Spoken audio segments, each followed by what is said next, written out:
students, welcome to South City PCMB.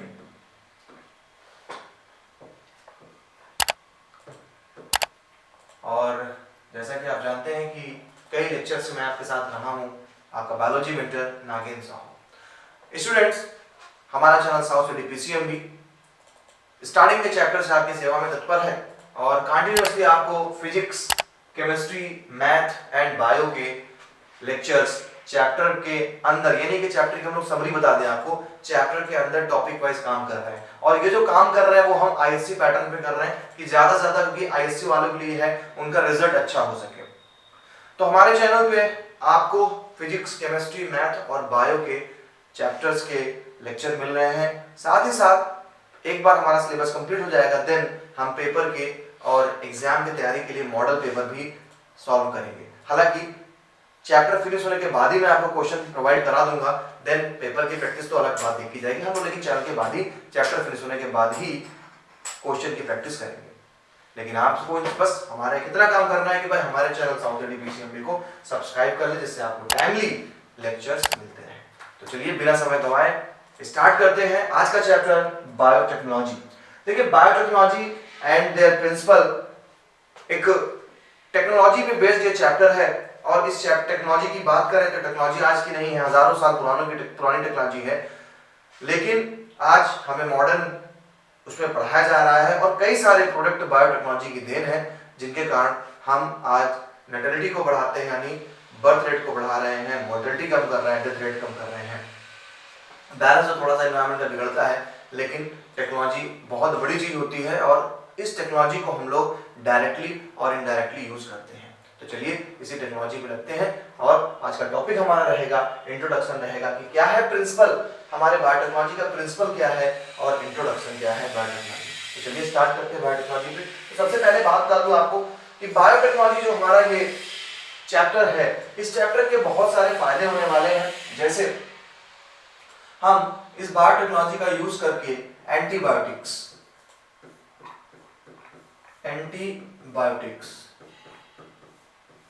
Biotechnology का use करके beverages, biotechnology का use करके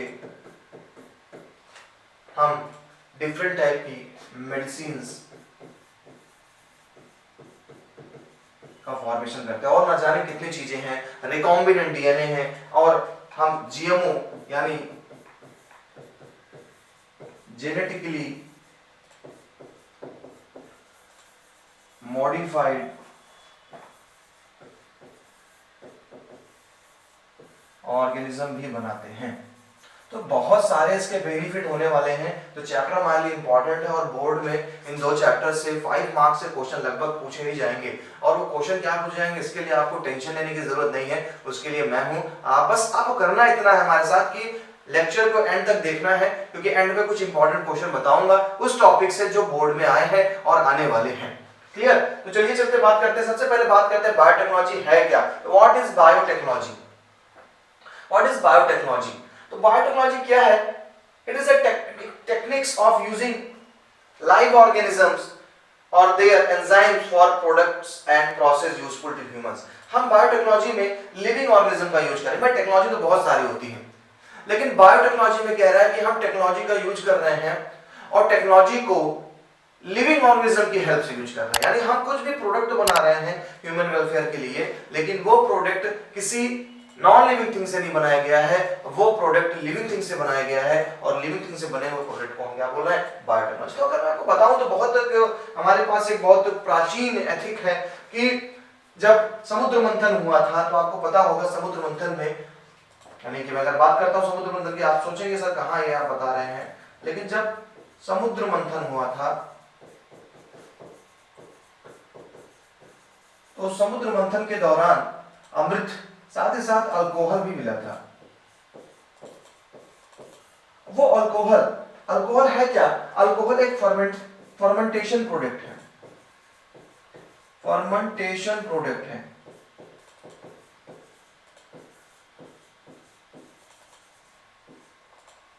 क्या है, एक फर्मेंटेड प्रोडक्ट है। यानी अल्कोहल जो प्रोडक्ट हजारों साल पहले उसमें निकला, मदिरा निकली उसमें, उस मदिरा का फॉर्मेशन माइक्रोब्स के थ्रू हुआ था। माइक्रोब्स करते क्या है, तो मैं टेक्निक बता दूं आपको क्यों माइक्रोब्स का नाम मैंने यहां पे ले लिया। आपको मैं बता दूं एक चीज बहुत अच्छी कि इस टेक्नोलॉजी से हम केवल लगता है कि नहीं अरे कितनी डिफिकल्ट टेक्नोलॉजी है, लेकिन इस टेक्नोलॉजी हजारों साल पुरानी टेक्नोलॉजी। क्या करते थे लोग पहले कि अगर हम बात करें कि अल्कोहल बनाना है, शुद्ध हिंदी में मदिरा, सबसे पहला देखा जाए तो प्रोडक्ट बायोटेक्नोलॉजी का जो बना, लोगों के नजर में जो आया वो मदिरा ही आया। क्योंकि आपने सुना होगा कि जो एनारोबिक बैक्टीरिया होते हैं, मान लीजिए ये हमारे हैं एनारोबिक बैक्टीरिया, ये हमारे एनारोबिक बैक्टीरिया है, क्लियर। तो जो एनारोबिक बैक्टीरिया है, ये बैक्टीरिया जब रेस्पिरेशन करते हैं, जब ये रेस्पिरेशन करते हैं तो एंड प्रोडक्ट के फॉर्म में ये बना देते हैं अल्कोहल, यानी एथाइल अल्कोहल।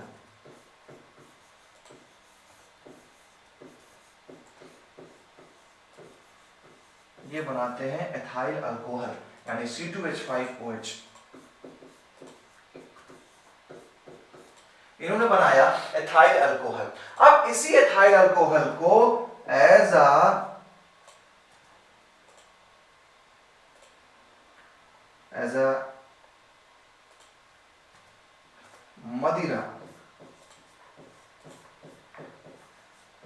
मदिरा यूज किया गया उस जमाने में। यानी मैं तो बता रहा हूं समुद्र मंथन तो बहुत ही पुराना हो गया। अगर आप उसको भी ना ले तो राजा महाराजा सुने होंगे पीते थे, तब कोई फैक्ट्री नहीं, कोई मशीन नहीं थी, फिर भी ये अल्कोहल तैयार की जाती थी। और यही जो अल्कोहल है, देखा जाए तो आप खुद देख रहे हो, खुद आपने पढ़ा हुआ है कि जब भी कोई माइक्रोब्स, खासकर आपको मैंने पढ़ा है माइक्रोब्स इन ह्यूमन वेलफेयर में सैकेरोमाइसीस के बारे में, सैकेरोमाइसीस, सैकेरोमाइसीस सेरेवेसी, जिसे ब्रीवर्स यीस्ट कहा जाता था, ब्रीवर्स यीस्ट। तो ये सैकेरोमाइसीस सेरेवेसी ब्रीवर्स यीस्ट, उसमें लोगों को नहीं पता चला होगा, उनको लगता होगा अंगूर ला के सड़ा दो और उससे अल्कोहल तैयार हो गई अपने आप। तो भाई मेरे वो जो अल्कोहल, जो अंगूर था, वो जो अंगूर सड़ता था, वो सड़ता था केवल इस बैक्टीरिया के कारण और इस फंजाई के कारण। बैक्टीरिया फंजाई दोनों होते हैं और उनसे तैयार हुआ हमारा क्या, अल्कोहल। लेकिन जब टेक्नोलॉजी बढ़ी, मॉडर्न जमाना चालू हुआ, तो हमने दिमाग लगाया कि यार ये अल्कोहल आखिर बन कैसे रहा है, लोग फ्री में इसको सड़ा करके बना रहे हैं। जब प्रोसीजर चालू हुआ तो उनको पता चला कि नहीं भाई वहां पर तो क्या हमारे सैकेरोमाइसीस सेरेवेसी नाम के बैक्टीरिया है, बहुत सारी फंजाई है जो ये प्रोडक्शन करने का काम करते हैं। उन्होंने सीधे सीधे इनको पकड़ा और पकड़ करके एक ब्रॉथ में डाल दिया, एक कल्चर मीडियम में डाल दिया और वहां पर अल्कोहल तैयार होने लगी। अभी चैप्टर में बताऊं ना आगे कैसे तैयार हुआ प्रोडक्ट हमारा। तो अल्कोहल बनना तैयार होगा, फ्री का कुछ करना ही नहीं है उनको केवल रॉ मटेरियल लाना है, ये ईस्ट डाल देने हैं, ईस्ट डाल दिया, फंजाई ईस्ट डाल दिया या बैक्टीरिया डाल दिया, वही वहां प्रोडक्ट बनना चालू हो गया। फिर उसको फिल्टर किया, फिल्टर करके मार्केट में सप्लाई करना चालू कर दिया। फ्री फंड का पैसा लगा, केवल उनका पैसा खर्चा हुआ कहां पर, मशीनरी में।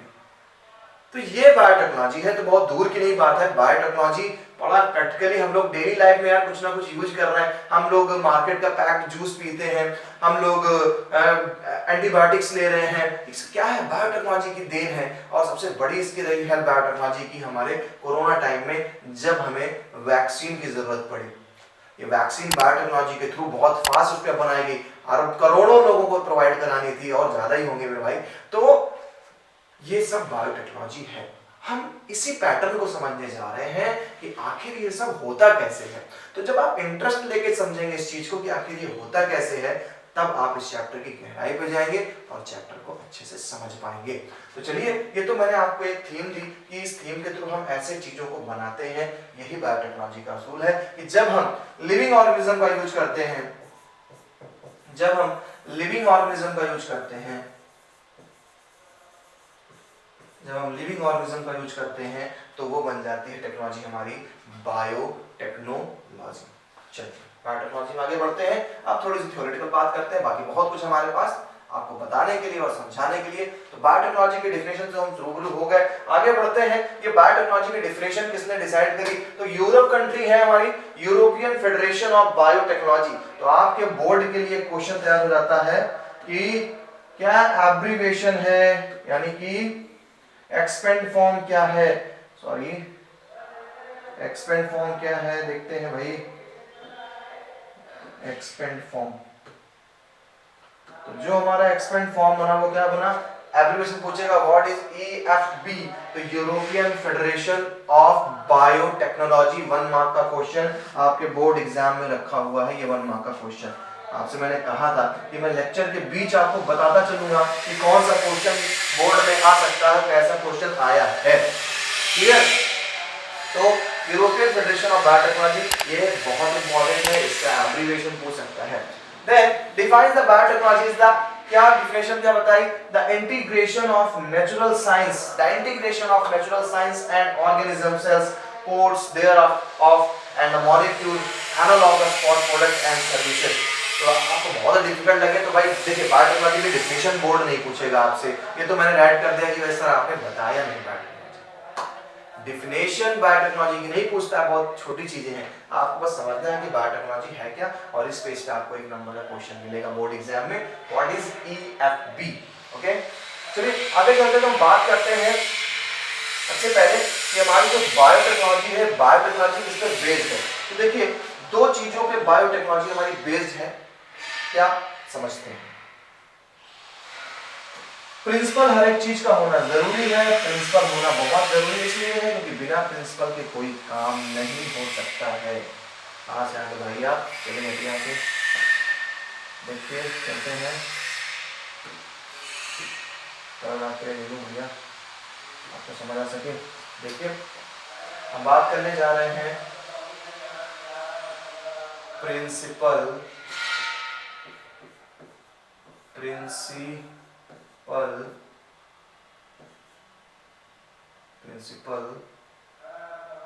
Of biotechnology. Principle of biotechnology क्या प्रिंसिपल है भाई? चलो देख लेते हैं प्रिंसिपल क्या है हमारा। बायोटेक्नोलॉजी 2 सिद्धांतों पे काम करेगा, यानी 2 उसके बेसिक प्रिंसिपल हैं जिस पे काम करता है।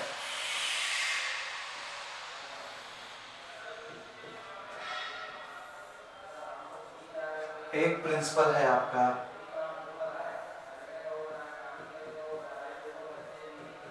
जेनेटिक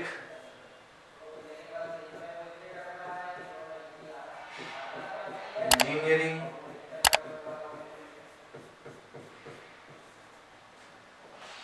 दूसरा chemical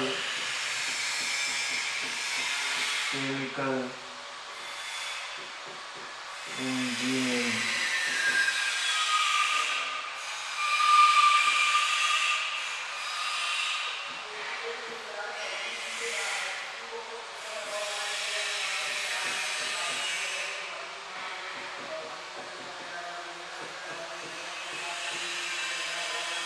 genetic engineering and chemical engineering. Chemical engineering को हम बायो प्रोसेस भी कह सकते हैं, बायो प्रोसेस इंजीनियरिंग। 2 चीजें हैं, यानी जेनेटिक जो प्रिंसिपल है बायोटेक्नोलॉजी का, आपसे अगर पूछता है बोर्ड एग्जाम में कि how many principles of biotechnology, तो आप बताएंगे बायोटेक्नोलॉजी के 2 प्रिंसिपल्स हैं। पहला प्रिंसिपल है जेनेटिक इंजीनियरिंग एंड सेकंड जो हमारा प्रिंसिपल बनता है वो है केमिकल इंजीनियरिंग या बायो प्रोसेस इंजीनियरिंग। क्लियर? अब जेनेटिक इंजीनियरिंग में क्या होता है, देखिए जेनेटिक इंजीनियरिंग जो हमें थीम बेसिकली पढ़ाया जाएगा, जो हमें चैप्टर पढ़ाया गया है वो केमिकल इंजीनियरिंग बताई गई है। जेनेटिक इंजीनियरिंग का मतलब क्या करते हैं हम, यहां पर हम मॉडिफिकेशन करते हैं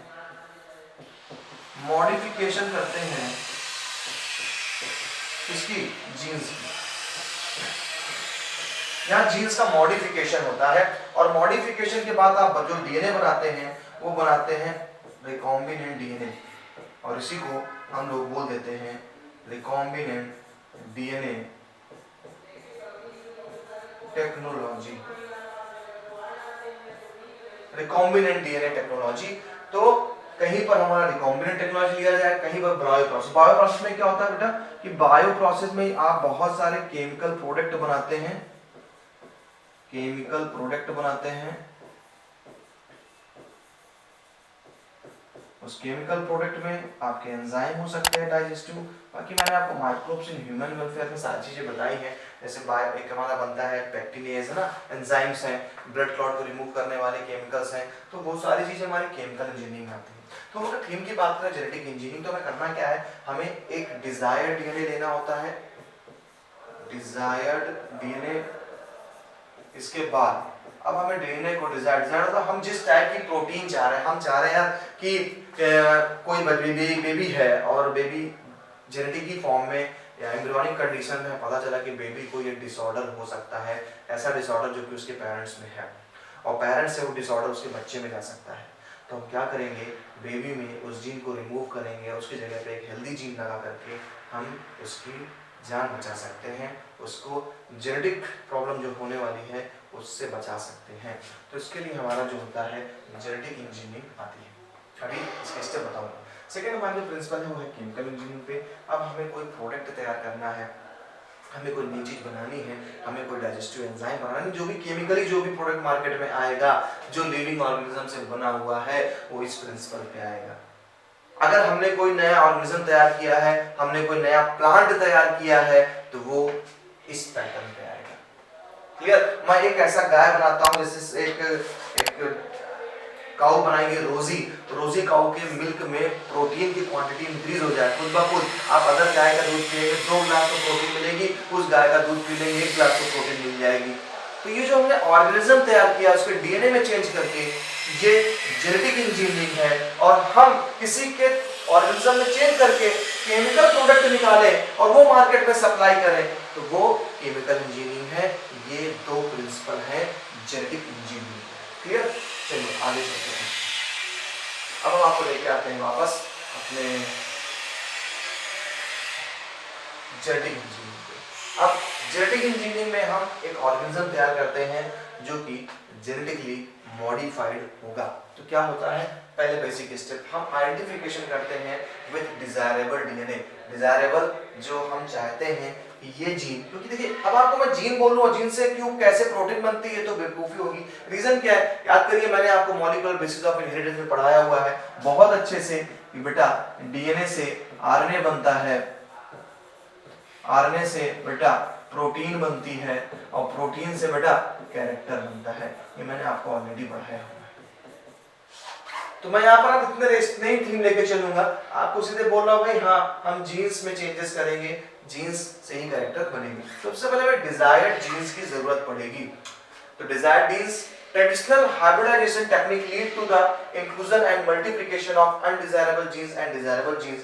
इन genetic engineering only desirable genes are introduced. Simple सी बात है, हम चाह रहे हैं कि ये इसकी हाइट बच्चे की बढ़ जाए, पैदा हो, तो भाई हम ग्रोथ हार्मोन को बढ़ाने वाली तो जीन डालेंगे उसमें। तो जो हम अपनी सोच से अपने डिजायरेबल से जीन्स होते हैं उसे हम डिजायरेबल जीन कहते हैं। तो जेनेटिक इंजीनियरिंग से पहले आपको आपके डिजायर्ड जीन ढूंढना है, वो बैक्टीरिया में है, वो फंजाई में है, वो ह्यूमंस में कहां पर है वो ढूंढना पड़ता है पहले, सबसे पहला हमारा एम होता है।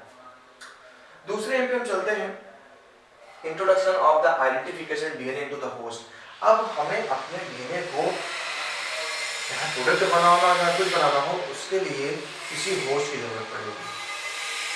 होस्ट हमारा बेसिकली जो यूज किया जाता है वो इकोलाई बैक्टीरिया यूज कर सकते हैं। तो होस्ट के पहले हमें इंट्रोड्यूस कराना है, लेकिन होस्ट के अंदर जाए कैसे, हमें इस बैक्टीरिया के अंदर अपना डीएनए डालना ऐसे नहीं जाएगा। हमें जरूरत पड़ेगी एक ऐसे कंपोनेंट की जो डीएनए को हमारे डुप्लीकेट करने में हेल्प करे। तो हमारा वो कंपोनेंट हो जाएगा वेक्टर डीएनए।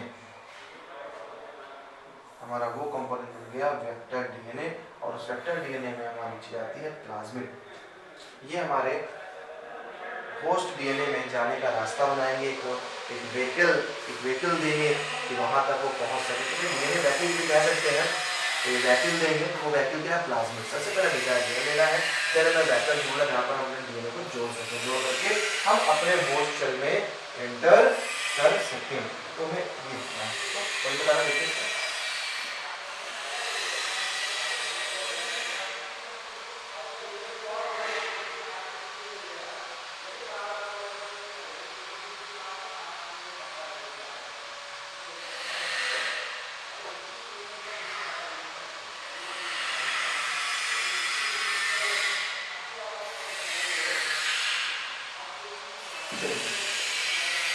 तो आपको याद रखना है कि हमें होस्ट सेल की जरूरत पड़ेगी और होस्ट सेल में हमारे डालने के लिए देखिए रिकॉम्बिनेंट डीएनए बना। हमारा कुछ पार्ट है हमारे वेक्टर डीएनए का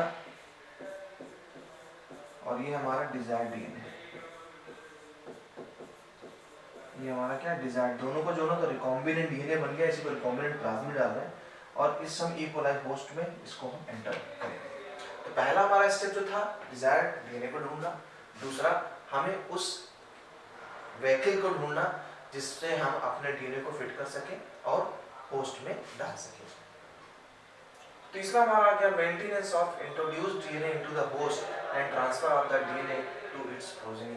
अब हमारा तीसरा पार्ट आता है कि हम मेंटेनेंस करें of introduction of DNA into the host, host हम ढूंढें और होस्ट में एंटर करें, transfer of the DNA to its progeny. A piece of alien DNA, देखिए प्रोसेस दे रहा है आपको। अब 3-4 चीजें समझ लीजिए। अगर कहीं पर राइट मिल जाए आपको लिखा हुआ कि ये डिजायर्ड डीएनए है या एलियन डीएनए है या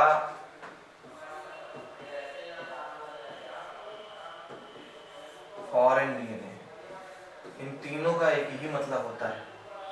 डिजायर्ड डीएनए हो, एलियन डीएनए हो, फॉरेन डीएनए हो, तीनों एक चीज है। हम जिस जीन से प्रोडक्ट बनाना चाह रहे हैं, हम जिस जीन से किसी की बॉडी में चेंजेस करना चाह रहे हैं, उस सेगमेंट को हम डिजायर्ड डीएनए बोलेंगे, उसी को हम एलियन डीएनए भी बोलेंगे और उसी को हम फॉरेन डीएनए भी बोलेंगे। तीनों नाम है उसी। तो क्या कहता है थ्योरी में, a piece of alien DNA has no the sequence called origin of replication needed for starting replication, so it cannot multiply itself in the progeny cells of the organism। हम एक डीएनए को direct डाल सकते हैं host cell में, लेकिन वो replication नहीं करेगा। रेप्लिकेशन के लिए उसको एक साथी चाहिए, वही हमारा वेक्टर डीएनए था। इसीलिए मैंने पहले बोला, पहला जो जरूरी चीज है जेनेटिक इंजीनियरिंग में, वो सबसे पहले आपको डिजायर्ड डीएनए है, दूसरा आपको वेक्टर डीएनए ढूंढना है जो कि प्लाज्मिड होता है, थर्ड में आपको होस्ट सेल पकड़नी है जहां पर आप इसको एंटर करेंगे। तो कह रहा है जब आप डिजायर्ड डीएनए को वेक्टर डीएनए में जोड़ते हैं तो उसके लिए वेक्टर डीएनए में एक प्लेस होता है जिसको बोलते हैं उरी। शॉर्ट फॉर्म में क्या बोलते हैं इसको? Uri, origin of replication.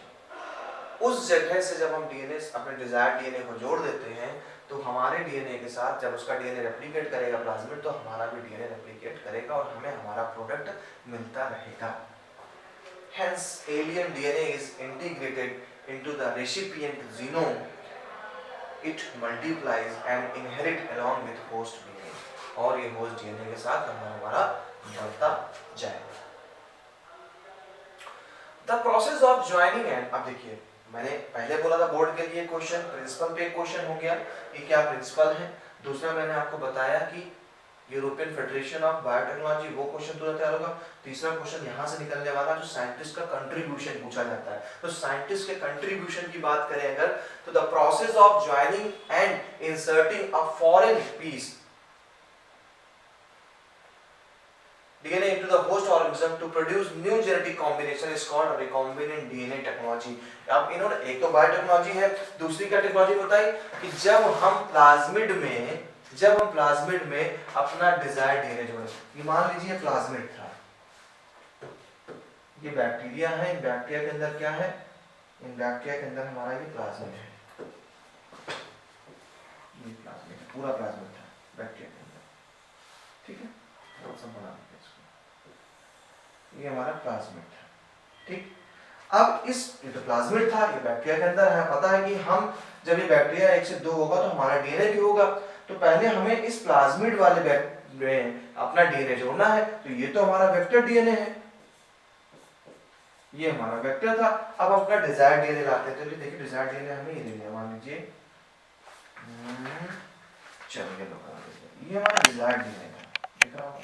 अब हमें डिजायर्ड डीएनए को जोड़ना है यहाँ पर, तो जोड़ने के लिए हमें इसको काटना पड़ेगा। तो जिस प्लेस पे काटे वो उरी पे हमने कट कर दिया। अब उरी पे कट करके हमने अपना एलियन डीएनए या डिजायर्ड डीएनए जोड़ दिया। अब देखिए 2 डीएनए जुड़ गए हैं, इसी को हमने बोला या इसी को भाई साहब ने बोला रिकॉम्बिनेंट डीएनए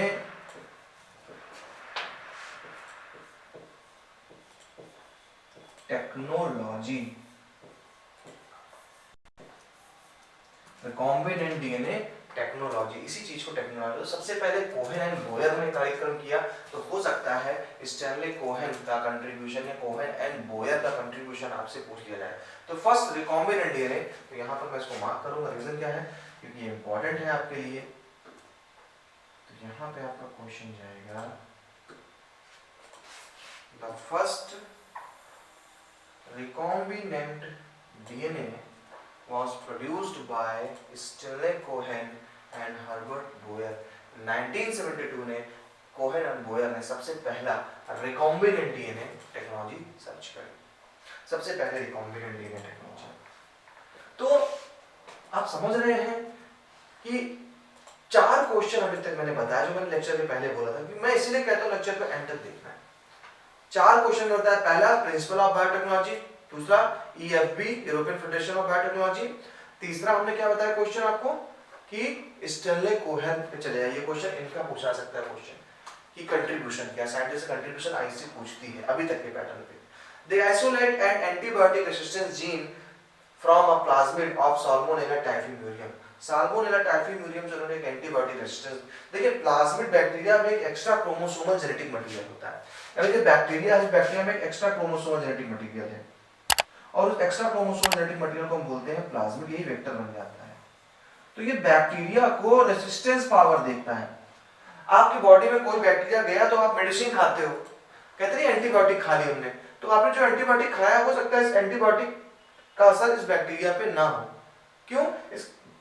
इसके पास प्लाज्मिड है और प्लाज्मिड इसको रेजिस्टेंस पावर दे रहा है, उस एंटीबायोटिक का तोड़ है इसके पास। तुमने एंटीबायोटिक खाई, लेकिन अब किसको, अगर एक ट्यूबरकुलोसिस का पेशेंट है, सपोज टीबी, किसी को टीबी बैक्टीरिया के थ्रू हो रहा है, कभी कभी आपको फीवर ही बैक्टीरिया के थ्रू हो जाते हैं, तो आप मेडिसिन खाते सही हो जाते हैं, लेकिन क्या नॉर्मल दवा से आप टीबी सही कर सकते हैं? नहीं। क्यों? क्योंकि उस बैक्टीरिया के पास रेजिस्टेंस पावर है, उसके पास प्लाज्मिड है जो उसको रेजिस्टेंस पावर दे रहा है।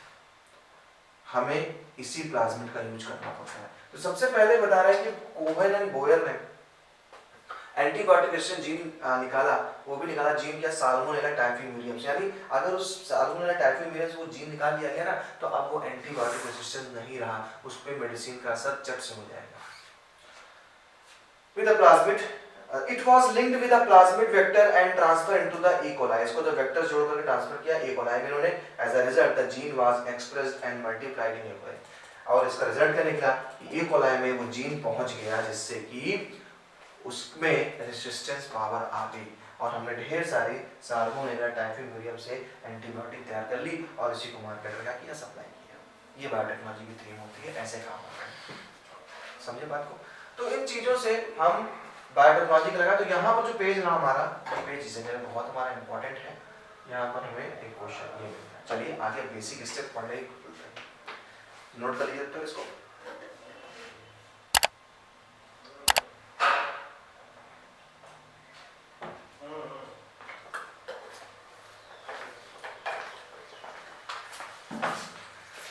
आगे चलते हैं और जैसा कि मैंने प्रिंसिपल के बारे में बताया, तो आपके पास जेनेटिक इंजीनियरिंग के नोट्स की बात करेंगे तो टेक्निक है to alter the chemistry of genetic material to introduce these into host organisms and thus change the phenotype of the host organism. और genetic engineering is in vitro manipulation of genes to get desired product और character. तो जैसे देखिए DNA change कर रहे हैं, हमारे changes हो रहे हैं। The technique of genetic engineering include creation of recombinant DNA। genetic engineering में है क्या, DNA recombinant होगा। Use of gene cloning and gene transfer helps to overcome limitation undesired genes getting multiplied along with the desired gene in traditional hybridization technique. Allow us to isolate and then introduce only one or set of desirable genes। तो आप देखिए genetic engineering से इनके कितने colour change हो रहे हैं, क्या है genetic engineering की देन है। तो ऐसे ऐसे डिफरेंट टाइप के कलर मिले हैं, ये भी एक मार्केट में नई चीज हो जाएगी, हाँ कलरफुल भुट्टे खाने को मिल रहा है। अब बेसिक स्टेप्स इस पूरे जेनेटिक इंजीनियरिंग में, चाहे वो केमिकल हो चाहे वो जेनेटिक इंजीनियरिंग हो, यानी हम जो तोड़ फोड़ कर रहे हैं डीएनए में, ये तोड़ फोड़ करने के लिए बेसिक स्टेप आपके सामने है। क्या बेसिक स्टेप आपके सामने है? तो देखिए क्या क्या बेसिक स्टेप है आपके सामने। सबसे पहले आपको करना क्या है, isolating genomic DNA. Isolating genomic DNA का मतलब है हमें डिजायर्ड डीएनए चाहिए, हमें डिजायर्ड डीएनए चाहिए, पहली चीज। सेकंड थिंग, हम डिजायर्ड डीएनए को ढूंढ लेंगे, हाँ भाई हमें इस जीन की जरूरत पड़ेगी, ये हमारा जीन सेगमेंट है, इससे हमारी मनचाही प्रोटीन जो भी हम चाह रहे हैं, किसी की हाइट बढ़ने वाली हमें मेडिसिन बनानी है, तो हमें उसके लिए डिजायर, आप इसको ऐसे समझिए, आप एक कंपनी डाल रहे हैं, एक फैक्ट्री डाल रहे हैं और आप उसमें ग्रोथ हार्मोन बनाने जा रहे हैं। बहुत से लोग ऐसे कहीं अभी लॉन्ग टाइप की चीजें आती थी, है ना, हार्मोन्स आते थे, वो खा रहा है, आपकी हाइट बढ़ रही है, तो सब बायोटेक्नोलॉजी की देन थी। तो आप अपने आप को फील ये करिए कि आप एक बायोटेक्नोलॉजिस्ट हैं और आप क्या कर रहे हैं, एक बढ़िया प्रोडक्ट तैयार करना चाह रहे हैं, आप मार्केट में एक ऐसा एंजाइम बनाना चाह रहे हैं जिससे खाना खाने के बाद अगर वो पी लीजिए तो सारा फूड ऑलरेडी डाइजेस्ट हो जाएगा, आपको कोई दिक्कत नहीं होनी गैस वैस की। तो चलिए वही बनाते हैं। सबसे पहले आपने उस एंजाइम को बनाने वाला जीन चाहिए, तो आपने एंजाइम को बनाने वाला जीन ढूंढ लिया, जीन ई। क्लियर? अब आपने क्या करना है, फ्रेगमेंटिंग दिस डीएनए। अब आपने डीएनए तो ढूंढ लिया, डीएनए तो काफी बड़ा है, अब उसका फ्रेगमेंट करें जिससे कि आपका डिजायर्ड जीन मिल जाए। तो आपने क्या किया, फ्रेगमेंटेशन करा दिया, डीएनए के टुकड़े होंगे और आपका जो डिजायर्ड है वो आप उसे आइसोलेट करेंगे। अब क्या करना है, स्क्रीनिंग द फ्रेगमेंट्स। स्क्रीनिंग मतलब आप अपने फ्रेगमेंट को हम अलग कर लेंगे, ताकि जो बड़े फ्रेगमेंट्स है बल्क में वो पीछे चले जाएंगे, हमारा डिजायर्ड जो डीएनए है, डिजायर्ड जो जीन है वो बाहर आ जाएगा। देन अब क्या करना है, हमको इंसर्जन करना है डीएनए को वेक्टर में। वेक्टर क्योंकि हमारा डीएनए नॉर्मली रेप्लिकेशन नहीं कर सकता है, रेप्लिकेशन के लिए हमें जरूरत पड़ेगी एक वेक्टर की, और वो वेक्टर हमारा क्या बन जाएगा, प्लाज्मिड, जैसा कि मैंने आपको बताया, एक्स्ट्रा क्रोमोसोमल जेनेटिक मटेरियल, वो हमारा हो गया प्लाज्मिड। और हमारा प्लाज्मिड क्या है, extra chromosomal genetic material, extra chromosomal genetic material हमारा प्लाज्मिड हो गया। अब प्लाज्मिड हमारा तैयार, यहाँ पर हमने जोड़ दिया, यही हमारा बन जाएगा, सपोज ये हमारा प्लाज्मिड था और यहाँ पर हमने अपना डिजायर्ड डीएनए जोड़ दिया। डिजायर्ड डीएनए मींस हमें जो एंजाइम बनाने वाला जीन था वो चाहिए था, हमें वो जोड़ दिया। अब यही हमारा बन जाता है रिकॉम्बिनेंट डीएनए। हमारा बन गया क्या, रिकॉम्बिनेंट डीएनए। अब इस रिकॉम्बिनेंट डीएनए को हमें अपने होस्ट में इंट्रोड्यूस करना है। वो होस्ट कोई भी हो सकता है, नॉर्मल कंडीशन में हम होस्ट के प्लेस पे बैक्टीरिया रखते हैं और इस बैक्टीरिया का नाम होता है ई कोलाई, एस्केरिशिया कोलाई, ये हमारा बैक्टीरिया है। ठीक है, अब हम इस रिकॉम्बिनेंट को इसमें इंट्रोड्यूस करेंगे, तो ये हमारा रिकॉम्बिनेंट डीएनए हमारे इस बैक्टीरिया में आ गया। अब जब बैक्टीरिया ग्रोथ करेगा, यानी कल्चरिंग ऑफ द सेल, अब इस बैक्टीरिया को हम एक रॉ मटेरियल में डाल देंगे, वहां पर ये ग्रोथ करेगा। जब ग्रोथ करेगा, कल्चरिंग सेल में ढेर सारे देखिए दो टेक्निक, यहीं से हम प्रोडक्ट ले सकते हैं और चाहे तो ढेर सारे जीन बन गए हमारे। अब ये जीन्स हम क्या करेंगे, होस्ट सेल में एंटर करा देंगे और वहां पे हमें अपने प्रोडक्ट मिलना चालू हो जाएगा। तो ये हो गया इस पे। ठीक है, नोट करिए इसको, देखिए। ओके गाइस, चलिए अब इसी स्टेप को थोड़ा फास्ट देख लेते हैं। तो आइसोलेट कर रहे हैं आप जीनोमिक डीएनए को, तो isolating genomic DNA from the donor, बहुत केमिकल होता है। यहाँ पर आपको डीएनए ऐसे नहीं दिखने वाला, कैंची काट रहे हैं यहाँ पर आपको लिक्विड में काम करना है। तो आइसोलेट करेंगे genetic DNA from a donor. Then fragment करने के लिए आप यूज करते हैं एक प्रोसेस, रिस्ट्रिक्शन इंटरन्यूक्लियस एंजाइम का। अभी टूल्स में बताऊंगा, ये तो मैंने केवल आज के लेक्चर में आपको प्रोसेस बताया कि हम ये करते हैं, फिर हम टूल्स में बताएंगे कि कौन कौन से टूल्स होंगे, तो वो तो नेक्स्ट लेक्चर पे जाएगा टूल्स हमारा। तो fragmenting this DNA using molecular scissor, तो मॉलिक्यूलर सीजर जगह पर हम आपको पढ़ाएंगे restriction endonuclease enzyme. restriction endonuclease enzyme, ये हमारा डीएनए सीजर होता है, इससे बोर्ड में क्वेश्चन पूछा जाता है, इंपॉर्टेंट है आईएससी के लिए। क्लियर? आगे चलते हैं, थर्ड पे जाएंगे, screen the fragment of desired DNA. Screen the fragment के लिए टेक्निक यूज करते हैं बेटा, वो टेक्निक को बोलते हैं जेल इलेक्ट्रोफोरेसिस। जेल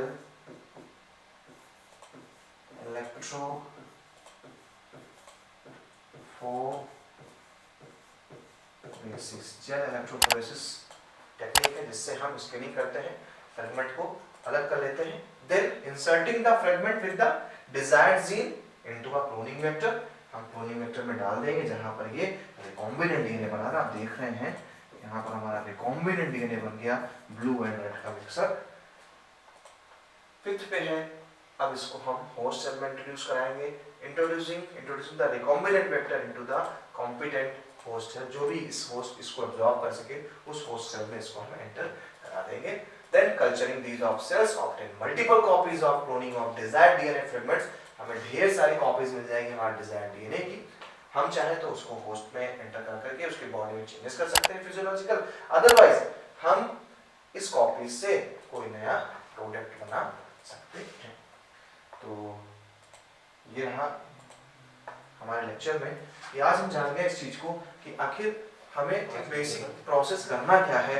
टूल्स की अलग बात है कि डीएनए को काटा किसने, डीएनए को जोड़ा किसने, आप एक थीम समझ गए प्रॉपर कि हमें इस थीम पे काम करना है कि दो प्रिंसिपल हैं, दोनों के प्रिंसिपल की खास बातें हैं कि सबसे पहले आपको डिजायर्ड डीएनए ढूंढना है, देन आपको वेक्टर डीएनए ढूंढना है, देन आपको रिकॉम्बिनेंट डीएनए बनाना है, रिकॉम्बिनेंट डीएनए को होस्ट सेल में एंटर कराना है, ढेर सारी कॉपीज बनेंगी, उस जीन्स को फिर आप किसी भी ऑर्गेनिज्म में डाल करके उसकी बॉडी में मैनिपुलेशन कर सकते हैं। लेकिन ये सब जेनेटिक लेवल पे है, ये सब एक एम्ब्रियोनिक लेवल पे है। आप मेरी बॉडी में जीन्स जा करके मेरी बॉडी का मॉर्फोलॉजी चेंज नहीं कर सकते।